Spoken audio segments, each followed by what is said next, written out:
یا ایک کمپنی کے مختلف ایم ڈیز ہوں، مختلف جو ہے نا وہ لیڈرز ہوں، جو مختلف ڈائریکٹرز ہوں، تو وہ اگر ایک ہی شعبے میں 10 یوں ڈائریکٹر اگر آپ نے رکھ دیے ہوں تو پھر وہ شعبہ تباہ ہو جاتا ہے، کیونکہ ہر ایک چاہتا ہے کہ میری مرضی چلے. اسی طریقے سے اگر ہم کائنات کے نظام کو دیکھیں تو کائنات کا نظام ہمیں ایک ہی انداز سے چلتا ہوا نظر آ رہا ہے. کائنات کے نظام کے اندر کوئی تباہی، فساد نظر نہیں آ رہا. یہ اس بات پر دلالت کرتی ہے، یہ چیزیں اس بات پر دلالت کرتی ہیں کہ وہ ذات جو اس کائنات کو بنانے والی ہے، اس کائنات کا نظام چلانے والی ہے، وہ تنہا ہے. کیونکہ اللہ تعالیٰ نے فرمایا کہ اگر ایسا ہوتا کہ اللہ کے علاوہ کوئی دوسرا خدا ہے تو یہ تباہی ہو جاتی. تباہی کس طریقے سے ہوتی؟ اور اس طرح تباہی ہوتی کہ ایک خدا یہ چاہتا کہ مثال کے طور پر مدنی رضا حرکت کرے اور ایک خدا چاہتا کہ یہ ساکن رہے، تو کسی ایک کا فیصلہ قبول ہونا ہوتا، کسی ایک ہی کے اوپر یہ چلنا ہوتا. تو اللہ تعالیٰ نے بتا دیا کہ کائنات کا سارا نظام، اس کے اندر دونوں کے اندر کہیں نہ کہیں مخالفت ہوتی، کہیں نہ کہیں ان دونوں کی رائے ٹکراتی، تو یہ نظام تباہ ہو جاتا. اور یہ نظام تباہ نہیں ہے، لہٰذا اس کا مطلب یہ ہے کہ اس کائنات کو چلانے والی ذات وہ ایک ہے. یہ زبردست عقلی دلیل کے ذریعے اللہ تبارک و تعالیٰ نے ہمیں بتا دیا کہ وہ ذات تنہا ہے، یگانہ ہے، اور اس کا کوئی شریک نہیں ہے. مفتی صاحب، توحید کے حوالے سے گفتگو جاری ہے. اولیاء کرام اور انبیاء کرام کو پکارا جاتا ہے، مدد کے لیے اولیاء کرام کو پکارا جاتا ہے عموماً، تو کیا اسے شرک کے زمرے میں نہیں لیا جائے گا؟ تو اور بعض لوگ اس پر پھر یہ بات کرتے ہیں کہ جو بتوں کو پکارا جاتا ہے اور جو دوسرے مذاہب کے لوگ اپنے بتوں کو جو ہے نا پوجتے ہیں اور پھر اہل حق جو ہے وہ اولیاء کرام سے استعانت کرتے ہیں، تو کیا یہ توحید اور شرک میں تصادم نہیں ہو رہا اس حوالے سے؟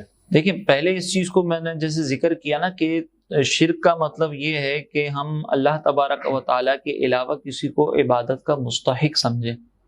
صرف کسی کو پکارنا عبادت نہیں ہے. یہ بعض لوگوں کی طرف سے یہ کانسیپٹ غلط ہے کہ آپ نے اگر کسی کو صرف پکارا تو یہی شرک ہو جائے گا، صرف پکارنا ہی شرک ہو جائے گا. لفظ دعا کا قرآن مجید میں استعمال کیا گیا ہے کہ تم اللہ تعالیٰ کے علاوہ جب دوسروں کو پکارتے ہو تو وہ تو مکھی بچر بھی نہیں بنا سکتے. اگر ہم اس لفظ دعا کا سمپل مطلب دیکھیں تو وہ ہے پکارنا، کہ اللہ کے علاوہ کسی کو بھی پکارنا، مدد کے لیے پکارنا یا کچھ بھی. اب یہاں پر آپ دیکھیں کہ اگر ہم لغوی معنی کے اندر دیکھیں نا تو اس میں کوئی تفصیل نہیں ہے کہ آپ کس جہت سے پکار رہے ہیں، کس اعتبار سے پکار رہے ہیں. لغت کے اندر، ڈکشنری کے اندر صرف پکارنے کو ہی پکارنا ہی مراد ہے، اس میں کوئی مزید کنڈیشنز نہیں ہیں. لیکن اللہ تبارک و تعالیٰ نے اس پکارنے کو شرک قرار دیا ہے کہ یہ پکارنا شرک ہے. اب ظاہر سی بات ہے کہ میں اگر آپ کو پکار رہا ہوں، میں آپ کو ندا دے رہا ہوں، تو یہ پکارنا لغوی اعتبار سے دعائی کہلائے گا کہ میں آپ کو پکار رہا ہوں، ٹھیک ہے نا. لیکن شرعی اعتبار سے یہ شرک نہیں ہے. صحیح. اب کیا اس کے اندر کنڈیشنز ہیں؟ تو یقینی سی بات ہے کہ ہمیں یہ دیکھنا پڑے گا کہ وہ جس چیز کو اللہ تبارک و تعالیٰ نے شرک قرار دیا ہے، جن کے عمل کو اللہ تعالیٰ نے شرک قرار دیا ہے، وہ کیا سوچ رکھتے تھے. تو جو بتوں کو پوجنے والے ہیں، بتوں کو پکارنے والے ہیں، وہ بتوں کو خدا سمجھتے تھے. اللہ تبارک و تعالیٰ نے ارشاد فرمایا لا تدعوا مع اللہ الہا آخر، کہ اللہ تعالیٰ کے علاوہ کسی اور کو بطور الہ مت پکارو، کسی الہ کو نہ پکارو. اور وہ الہ کون ہوتا ہے؟ اس کی وضاحت ابھی جیسے ہم نے ذکر کی کہ اگر الہ اللہ کے علاوہ کوئی اور ہوتا تو زمین و آسمان تباہ ہو جاتے. یعنی الہ وہ ہوتی ہے، وہ ذات ہوتی ہے جس کے پاس اتنے اختیارات ہوں کہ جو کائنات کے نظام کو چلا سکے، اس ذات کو ہم الہ کہتے ہیں. تو اللہ تعالیٰ نے فرمایا کہ کسی کو الہ سمجھ کر مت پکارو، کسی کو اللہ تعالیٰ کے ساتھ الہ مت سمجھو. اور الہ کیا ہے؟ کہ کسی کو عبادت کے لائق سمجھنا. اب ہم جو اولیاء کرام کو پکارتے ہیں، وہ خدا نہ خواستہ انبیاء علیہم السلام کے بارے میں ہم یہ نہیں کہتے کہ وہ اللہ تعالیٰ چاہے نہ چاہے وہ کائنات کے اندر اپنے تصرفات کر سکتے ہیں، اللہ تعالیٰ چاہے نہ چاہے وہ ہماری مدد کر سکتے ہیں. ہمارا یہ کانسیپٹ نہیں ہے. ہم ان کے اختیارات کو اللہ تعالیٰ کی قدرت کے تابع مانتے ہیں. لہٰذا جب ہم نے ان کے اختیارات کو اللہ تعالیٰ کی قدرت کے تابع مان لیا تو اب یہ وہ پکارنا نہیں ہوگا کہ جو شرک کے زمرے میں داخل ہوگا. لہٰذا بتوں کو پکارنے میں وہاں پہ عبادت کی جا رہی ہے، وہاں پہ خدا سمجھا جا رہا ہے، اور یہاں پہ خدا نہیں سمجھا جا رہا. تو محترم ناظرین، یہاں گفتگو جاری ہے توحید کے عنوان پر، اور اسی عنوان کو لے کر آگے گفتگو کریں گے. یہاں ہم ایک وقفہ لیں گے، ہمارے ساتھ رہیے. ویلکم بیک ناظرین اکرام، میم ٹی وی کی وقت سحر ٹرانسمیشن جاری ہے. آج کینیڈا کے مسلمان اپنا 12واں روزہ رکھیں گے. دوسرے عشرے کی دوسری نشست آپ کے سامنے پیش کر رہے ہیں. مفتی صاحب سے وقفے سے پہلے گفتگو کر رہے تھے اولیاء کرام سے استعانت کے حوالے سے. تو مفتی صاحب آپ ارشاد فرما رہے تھے کہ اولیاء اللہ سے استعانت کے لیے پکارنا، مدد کے لیے اولیاء اللہ کو پکارنا، یہ شرک نہیں ہے. تو اس پر مزید بتائیے گا. بسم اللہ الرحمن الرحیم. دیکھیں، اس سلسلے میں یہ چیز ذہن میں رکھیں، ہماری گفتگو یہی چل رہی تھی کہ بعض لوگ جو ہے وہ صرف پکارنے پر شرک کا حکم لگا دیتے ہیں کہ اللہ تعالیٰ نے فرمایا بھائی اللہ تعالیٰ کے علاوہ کسی کو نہ پکارو. یہاں پر اگر ہم صرف پکارنے کے معنی دیکھیں نا، لفظ دعا اللہ تعالیٰ نے استعمال فرمایا، تو دعا کے دو مفہوم ہیں. ایک لغوی اعتبار سے مفہوم ہے صرف پکارنا، جیسے میں نے آپ کو پکارا یہ بھی دعا کہلائے گا، اور ایک شرعی اعتبار سے مفہوم ہے کہ دعا یعنی کسی کو خدا سمجھ کر پکارنا، بطور عبادت پکارنا، کسی کو قادر مطلق سمجھ کر پکارنا، یہ دعا کا مفہوم ہے شرعی اعتبار سے. اب دیکھیں اللہ تعالیٰ نے قرآن میں فرمایا یا ایھا الذین آمنوا استجیبوا للہ وللرسول اذا دعاکم، کہ ایمان والو تم اللہ اور اس کے رسول کو جواب دو جب وہ تمہیں پکاریں. یعنی جب اللہ نبی کریم علیہ الصلوۃ والسلام ہمیں بلائیں، ہمیں طلب فرمائیں، تو پھر صحابہ کرام پر یہ لازم تھا کہ وہ فوری طور پر اللہ تعالیٰ کے حبیب کو جواب عطا فرمائیں. ٹھیک ہے نا، وہ جواب اللہ کے حبیب کو پیش کریں کہ یا رسول اللہ آپ نے ہمیں پکارا تو حاضر ہو جائیں. تو یہاں پر آپ دیکھیں کہ اللہ تعالیٰ نے یہاں پر بھی لغوی اعتبار سے لفظ دعا استعمال فرمایا ہے. صحیح. تو لغوی اعتبار سے تو پکارنے کو کہہ دیتے ہیں. اگر آپ یہ کہیں کہ صرف پکارنا ہی، چونکہ پکارنا مطلب ہے تو پکارنا ہی شرک ہو جائے گا، تو پھر یہ تو آپ کسی کو بھی پکاریں گے وہ شرک کہلائے گا. لیکن اللہ تبارک و تعالیٰ نے جس دعا کی مذمت بیان فرمائی ہے اس کی وضاحت خود اللہ تعالیٰ نے فرمائی کہ لا تدعوا مع اللہ الہا آخر، کہ تم اللہ تعالیٰ کے علاوہ کسی دوسرے خدا کو مت پکارو، کسی دوسرے الہ کو. اور الہ کی وضاحت بھی اللہ تعالیٰ نے فرما دی کہ اگر اللہ کے علاوہ کوئی الہ ہوتا تو وہ اپنی مخلوق کو بھی لے جاتا، اگر اللہ کے علاوہ کوئی دوسرا الہ ہوتا تو وہ اپنی مخلوق کو لے جاتا، اس کی وجہ سے زمین و آسمان کا نظام تباہ ہو جاتا. تو اس سے آپ دیکھیں کہ الہ اس ذات کو کہا جاتا ہے کہ جو تمام اختیارات رکھتی ہو. اور ہمارا عقیدہ خدا نہ خواستہ کسی نبی کے بارے میں، کسی ولی کے بارے میں یہ نہیں ہے کہ وہ اللہ تبارک و تعالیٰ کی طرح الہ ہیں یا اللہ کے برابر ہیں، بلکہ انبیاء علیہم السلام ہوں یا اولیاء کرام ہوں، ان تمام کے اختیارات اللہ تعالیٰ کے حکم کے تابع ہیں. اللہ تعالیٰ کا حکم ہوگا، اس کا اذن ہوگا تو پھر وہ ہماری مدد کریں گے، اور اگر اللہ تعالیٰ کا حکم اور اذن نہیں ہے تو وہ پھر ہماری مدد نہیں فرمائیں گے. یہ ہے ہمارا حکم. تو اب جو کفار ہیں وہ بتوں کو اللہ تعالیٰ کے حکم کے تابع سمجھ کر نہیں پکارتے. وہ کہتے ہیں کہ بھئی یہ خود مختار ہیں، یہ اللہ تعالیٰ کے اتنے محبوب ہیں کہ اللہ تعالیٰ نے ان کو تمام تر اختیارات دے دیے، اب اللہ چاہے نہ چاہے یہ ہماری مدد کر سکتے ہیں. اور ہمارا کانسیپٹ یہ ہے جو ہم اولیاء کرام کی طرف رغبت رکھتے ہیں یا انبیاء علیہم السلام کی طرف رغبت رکھتے ہیں، تو ہمارا کانسیپٹ یہ کہ اللہ کے حکم کے تابع ہیں. اصل ذات اللہ کی ہے، اللہ کے حکم کے بغیر کچھ بھی نہیں ہو سکتا. تو یہاں پہ پھر شرک کا کانسیپٹ ختم ہو جاتا ہے. صحیح، بہت شکریہ مفتی صاحب. مفتی صاحب گفتگو جاری ہے توحید کے حوالے سے. آپ نے ارشاد فرمایا کہ ذات و صفات میں اللہ تعالیٰ کا کوئی شریک نہیں. ذات میں کوئی شریک نہیں، یہ بات تو عام آسانی سے سمجھ آتی ہے. صفات میں کوئی شریک نہیں، اس سے کیا معنی ہے؟ دیکھیں اس کا مفہوم یہ ہے کہ مخلوق کی صفات اور اللہ تعالیٰ کی صفات میں کچھ فرق ہے.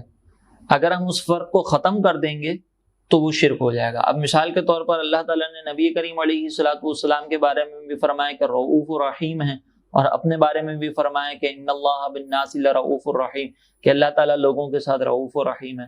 تو لفظ رؤوف الرحیم اللہ کے لیے بھی استعمال ہے اور نبی کریم علیہ السلام کے لیے بھی استعمال ہو رہا ہے. اسی طریقے سے ہم یہ آپس میں ایک دوسرے کو کہتے ہیں کہ بھئی اللہ دیکھ رہا ہے، اور ہم آپس میں بھی ایک دوسرے کو کہتے ہیں کہ فلاں شخص آپ کو دیکھ رہا ہے. تو یہ دیکھنا، نہ دیکھنا، سننا، یہ ساری صفات ہیں. تو اب اگر مخلوق کے اور خالق کے درمیان جو فرق ہے، وہ صفات میں جو فرق ہے، اس کو اگر ختم کر دیا جائے تو شرک آئے گا. وہ فرق کیا ہے؟ وہ فرق پہلا یہ ہے کہ اللہ تعالیٰ کی جتنی بھی صفات ہیں وہ ہمیشہ سے ہیں، ہمیشہ رہیں گی. صحیح. اور مخلوق کی صفات پر فنا ممکن ہے، وہ فنا ہو سکتی ہیں. اللہ تعالیٰ کی صفات پر فنا ممکن ہی نہیں ہے. اور دوسرا فرق یہ ہے کہ اللہ تعالیٰ کی صفات اللہ کو کسی نے عطا نہیں کی، وہ اس کی ذاتی ہیں، اور مخلوق کو جتنی بھی صفات ملی ہیں وہ اللہ تعالیٰ کی عطا سے ملی ہیں، عطائی صفات ہیں. اسی طریقے سے اللہ تعالیٰ کی جو صفات ہیں وہ لا محدود ہیں، اس کی کوئی حد نہیں ہے. اگر ہم اللہ کو عالم کہتے ہیں تو اللہ تعالیٰ کا عالم ہونا لا محدود ہے، اور مخلوق کا عالم ہونا محدود ہے. اسی طریقے سے اللہ تعالیٰ کی صفات کسی کے تابع نہیں ہیں، وہ کسی کا تابع نہیں ہے، اس کو کسی کی اجازت کی ضرورت نہیں ہے. مخلوق کو اجازت کی ضرورت ہے، تو مخلوق جو ہے وہ اللہ تبارک و تعالیٰ کے حکم کی تابع ہے. تو اب ہم اولیاء کرام کو پکار رہے ہوں، انبیاء کو پکار رہے ہوں، اس میں اگر ہم یہ چار صفات کو ملحوظ رکھتے ہیں کہ بھائی اولیاء کرام ان چار صفات کے ساتھ ہماری مدد کرتے ہیں، اور اللہ تعالیٰ ان چار صفات کے ساتھ جو اللہ تعالیٰ کی صفات کے ساتھ خاص ہے، اگر اس فرق کو ختم کریں گے تو شرک آ جائے گا. اور اس فرق کو اگر ہم قائم رکھیں گے تو پھر اس میں شرک کا کوئی بھی پہلو نہیں آ سکتا. بہت شکریہ مفتی صاحب. ناظرین محترم، توحید کے حوالے سے گفتگو جاری ہے. اس ضمن میں مجھے حضور مفتی اعظم ہند مولانا مصطفیٰ رضا خان نوری نور اللہ مرکزہ کا یہ شعر یاد آیا کہ وہ ہے منزہ شرکت سے، پاک سکون و حرکت سے، کام ہے اس کے حکمت سے، کرتا ہے سب قدرت سے۔ تو ناظرین محترم، توحید کے حوالے سے جہاں بات ہوتی ہے تو اکثر اوقات ہم سنتے ہیں کہ اسباب کے ساتھ یا اسباب سے ہٹ کر جو ہے پکارنے کے حوالے سے کہا جاتا ہے کہ اللہ تعالیٰ کو اسباب کے ساتھ پکارنا یا اسباب سے ہٹ کر پکارنا۔ تو مفتی صاحب اس حوالے سے آپ کیا ارشاد فرماتے ہیں؟ دیکھیں، اس میں جو بعض لوگ اعتراض کرتے ہیں وہ یہ کہتے ہیں کہ بھئی اللہ تبارک و تعالیٰ کو تو ہم اسباب کے ساتھ بھی پکار سکتے ہیں، بغیر اسباب کے بھی پکار سکتے ہیں، اللہ تعالیٰ ہماری مدد فرمائے گا، لیکن مخلوق کو آپ صرف اسباب کے ساتھ پکار سکتے ہیں، ورنہ شرک لازم آ جائے گا اگر اسباب سے ہٹ کر۔ اس کا مفہوم یہ ہے کہ اسباب کا مطلب پہلے آپ یہ سمجھ لیں کہ ہم جیسے ظاہری طور پر ہمارے پاس کچھ چیزیں ایسی موجود ہیں کہ جن کو ہم استعمال کر کے اپنا کوئی بھی کام کر سکتے ہیں۔ جیسے میں آپ کو کہوں کہ حضرت مجھے پانی پلائیں، تو آپ اٹھ کر جائیں گے، گلاس میں پانی بھریں گے اور مجھے لا کر دے دیں گے۔ یہ آپ نے ایک سبب اختیار کیا، ایک جو اللہ تعالیٰ نے ہمارے لیے دنیا میں اسباب پیدا کی ہیں، آپ نے اس سبب کو اختیار کیا اور مجھے پانی پلا دیا۔ یہ ساری عالم اسباب ہے۔ ہمیں رزق حاصل کرنا ہوتا ہے تو وہ ڈائریکٹ نہیں آتا، بلکہ ہم اسباب اختیار کرتے ہیں۔ ہم ایک سبب کو اختیار کرتے ہیں کہ پہلے نوکری تلاش ہوتی ہے، وہاں پہ محنت ہوتی ہے، یا کاروبار کے لیے محنت ہوتی ہے، پھر اس کے نتیجے میں ہمیں مال ملتا ہے، تو یہ ایک سبب ہم نے اختیار کیا۔ تو اب اسباب کو سامنے رکھ کر کسی سبب کو اختیار کرتے ہوئے مخلوق سے مدد مانگی جائے تو لوگ اس میں تو کسی کا کوئی اختلاف نہیں کہ یہ جائز ہے اور یہ کر سکتے ہیں۔ اصل ہے کہ اسباب سے ہٹ کر پکارنا، یعنی مثال کے طور پر میں کسی آپ کو کہوں کہ حضرت آپ مجھے جو ہے نا وہ ابھی جیسے آپ ہمیں مثال کے طور پر ہم اس مقام پر بیٹھے ہیں اور میں آپ کو کہوں کہ سولجر بازار سے 1 منٹ کے اندر اندر آپ میرے پاس یہ چیز لا کر دیں، تو اب یہاں سے وہاں تک جانا ہمارے پاس تقریباً 10-15 منٹ کا راستہ ہے، اور میں آپ کو کہتا ہوں کہ مجھے 1 منٹ کے اندر چاہیے وہ اور یہ 1 منٹ واقعی 1 منٹ، ایک تو ہوتا ہے نا ہم کہیں گے فوراً لے کر آ جاؤ، میں کہوں گا نہیں، یہ 1 منٹ واقعی 1 منٹ ہونا چاہیے، بس یہاں سے اترو اور فٹافٹ لے کر آ جاؤ، تو یہ اسباب سے ہٹ کر ہے، یہ پاسبل ہی نہیں ہے، رستے میں رش بھی ملے گا، سب کچھ ہوگا، یہ اسباب سے ہٹ کر ہے۔ تو بعض لوگ اس کو شرک قرار دیتے ہیں اسباب سے ہٹ کر، لیکن قرآن و حدیث کی تعلیمات اس سلسلے میں یہ ہیں کہ چاہے اسباب سے ہٹ کر بھی اولیاء کرام کو پکاریں، چاہے اسباب کے ساتھ پکاریں، اس میں کوئی شرک کا پہلو نہیں آئے گا۔ دیکھیں مثال کے طور پر ابھی میں نے آپ کو ایک چھوٹی سی مثال دی کہ آپ اس علاقے سے دوسرے علاقے میں جائیں تو 10-15 منٹ لگتے ہیں۔ حضرت سلیمان علیہ السلام کا واقعہ ہم سب جانتے ہیں کہ جب ملکہ بلقیس آ رہی تھی تو وہ ملکہ بلقیس کے بارے میں کہا جاتا ہے کہ وہ جس مقام پر موجود تھی اور حضرت سلیمان علیہ السلام جس مقام پر موجود تھے، ان کے درمیان کم از کم 3 ماہ کی سفر کا جو وقت تھا، کہ اگر سفر کرتے تو 3 ماہ کی مسافت طے ہوتی، یعنی 3 ماہ لگ جاتے۔ حضرت سلیمان علیہ السلام کو جب پتہ چلا کہ وہ آ رہی ہے تو آپ نے اپنے دربار میں موجود لوگوں کو، اس وقت جنات بھی موجود تھے، اولیاء بھی موجود تھے، ان کو کہا کہ کون ہے جو اس کے آنے سے پہلے اس کا تخت لا کر دے دے۔ اب آپ ذرا غور کریں کہ اس کے آنے سے پہلے اس کا تخت لا کر دینا، اب یہاں سے جائیں گے تو 3 مہینے لگیں گے، وہاں سے واپس آئیں گے تو 3 مہینے لگیں گے، یہ کل 6 ماہ لگتے ہیں، اور اس کو صرف وہاں سے واپس آنا ہے تو یہ 3 ماہ ہے۔ مفتی صاحب یہاں آپ کو ذرا سا میں انٹرپٹ کروں گا، ہمیں ایک وقفے کی طرف جانا ہے۔ حضرت سلیمان علیہ السلام کا واقعہ مفتی صاحب ارشاد فرما رہے ہیں، یہاں ہم وقفہ لیں گے، وقفے کے بعد اسی واقعے کو کنٹینیو کریں گے، ہمارے ساتھ رہیے گا۔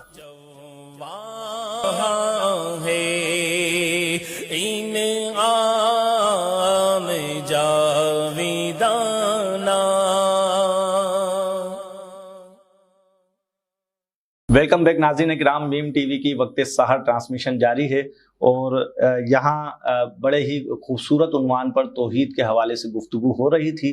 مفتی صاحب ارشاد فرما رہے تھے، حضرت سلیمان علیہ السلام کا قصہ جاری تھا، آئیے وہیں سے کنٹینیو کرتے ہیں۔ بسم اللہ الرحمن الرحیم۔ ہماری اس سلسلے میں یہ گفتگو ہو رہی تھی کہ جب ہم کسی کو اسباب سے ہٹ کر پکارتے ہیں تو کیا یہ شرک ہے یا نہیں۔ تو اس میں آپ دیکھیں کہ حضرت سلیمان علیہ السلام کو جب یہ معلوم ہوا کہ ملکہ آ رہی ہے تو آپ نے اپنے دربار میں موجود جتنے جنات تھے، جتنے اولیاء کرام تھے، ان سب کو ندا کی کہ کون ہے جو اس کے آنے سے پہلے تخت لا کرتے تھے۔ اب وہ آ رہی ہے، اس کا صرف آنے کا سفر ہے تو اس کو تو 3 مہینے میں پہنچنا ہے۔ یہاں حضرت سلیمان علیہ السلام کا مطالبہ ہے کہ اس سے پہلے، یعنی اب اگر آپ اسباب کو دیکھیں تو 3 مہینے جانے میں لگتے ہیں اور 3 مہینے آنے میں لگیں گے، تو 6 ماہ کا وقت لگنا تھا اور اس کو 3 ماہ کا لگنا ہے۔ تو یہ پہلی ہی جو مطالبہ ہے نا، یہ اسباب سے ہٹ کر ہے، پہلا ہی مطالبہ۔ جی بالکل، کیونکہ اسباب سے تو 6 مہینے لگنے تھے۔ جی تو ایک جن وہاں پہ کھڑا ہوا، اس نے کہا کہ حضرت میں آپ کے پاس وہ تخت جو ہے وہ آپ کی مجلس ختم ہونے سے پہلے پہلے لا کے دے دوں گا، ایک دن کے اندر۔ اچھا، اب ہو سکتا ہے کہ اللہ تعالیٰ کے انبیاء علیہ السلام پر یہ لازم ہوتا ہے، جو نبی ہوتا ہے ان پر یہ لازم ہوتا ہے کہ ان کے سامنے اگر کوئی غلط بات کی جائے تو وہ فوراً اس کا رد کر دیں۔ تو یہاں پر حضرت سلیمان علیہ السلام اگر اسباب سے ہٹ کر مطالبہ غلط ہوتا تو پہلے تو حضرت سلیمان علیہ السلام یہ مطالبہ نہ کرتے۔ صحیح بات۔ چلیں، جن نے یہ دعویٰ کر دیا کہ میں ایک دن کے اندر لے کر آ جاؤں گا، جی تو اس کو پھر رد کر دینا چاہیے تھا، لیکن حضرت سلیمان علیہ السلام نے فرمایا کہ مجھے تو اس سے بھی پہلے چاہیے، یعنی ایک دن کا دعویٰ کرنا یہ بھی اسباب سے ہٹ کر، اور پھر اس پر مزید مطالبہ کہ مجھے اس سے بھی پہلے چاہیے، یہ بھی اسباب سے ہٹ کر۔ جی۔ اب وہاں پر کوئی جن نہیں ہے، بلکہ ایک اللہ کے ولی عاصم بن برقیہ وہاں پر موجود ہوتے ہیں، وہ یہ کہتے ہیں کہ میں آپ کے پاس آپ کی پلک جھپکنے سے پہلے لے کر آؤں گا، جی جی، اور پھر وہ فٹافٹ لے کر آ جاتے ہیں۔ صحیح۔ تو اب آپ ذرا دیکھیں کہ یہ جو فوری طور پر لے کر آنا اور پلک جھپکنے سے پہلے لے کر آ جانا، تو حضرت سلیمان علیہ السلام کا مطالبہ یہ بھی شرک ہونا چاہیے تھا اگر اسباب سے ہٹ کر ہو تو، لیکن یہ مطالبہ کر رہے ہیں تو اس کا مطلب یہ شرک نہیں ہے۔ اللہ تعالیٰ نے قرآن میں بیان فرمایا تو یہ شرک نہیں ہے، حضرت عاصم بن برقیہ لے کر آ گئے تو یہ بھی شرک نہیں ہے۔ اب یہ اولیاء کرام اسباب سے ہٹ کر مدد کیسے کرتے ہیں، تو اس کی وضاحت خود حدیث مبارکہ میں موجود ہے۔ اس آیت مقدسہ کے تحت امام راضی نے بہترین بات بیان فرمائی کہ حدیث مبارکہ جو حدیث قدسی ہے اس کو نقل فرمایا کہ اللہ تعالیٰ نے فرماتا ہے، نبی کریم علیہ السلام نے فرمایا کہ اللہ فرماتا ہے کہ جس نے میرے ولی سے عداوت کی اس نے مجھ سے عداوت، من عادى لي وليا آذنته بالحرب، کہ جس نے میرے ولی سے عداوت کی میں اس سے اعلان جنگ کرتا ہوں۔